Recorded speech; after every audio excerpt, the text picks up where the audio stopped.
You are listening to Chief Talk, an ongoing conversation about the latest issues and trends in law enforcement, brought to you by the New Jersey State Association of Chiefs of Police.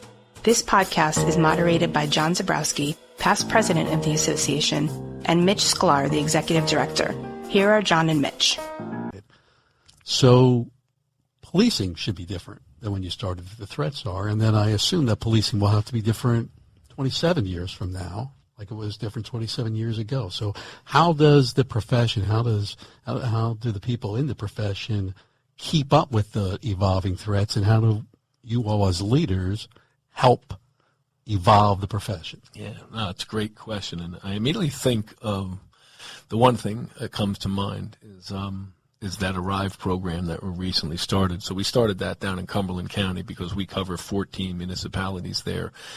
And if you had told me 27 years ago that a trooper would be partnered up with a mental health screener, I would have said, I'm not so sure that's ever going to work. But when 50% of calls for those emotionally disturbed folks struggling in mental crisis, 50% of those end up in a use of force. Since we started that program, in nearly 50 calls for service, plainclothes trooper, partnered up with medical health screener, diverting people away from the criminal justice system to the health system, 0 uses of force. I think one of the things that September 11th brought across the country, across the world, was we have to, in the fight against evil, we have to combine resources and efforts if we're going to get it done right.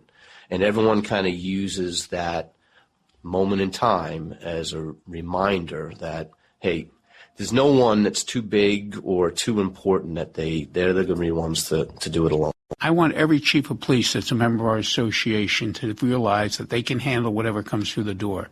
They'll get through it. They have fellow chiefs there side by side because there's going to be somebody who's going to help. Thank you for listening to Chief Talk, brought to you by the New Jersey State Association of Chiefs of Police, leading New Jersey law enforcement since 1912. Learn more about our work at www.njsacop.org. Thanks for listening, and we'll see you next time.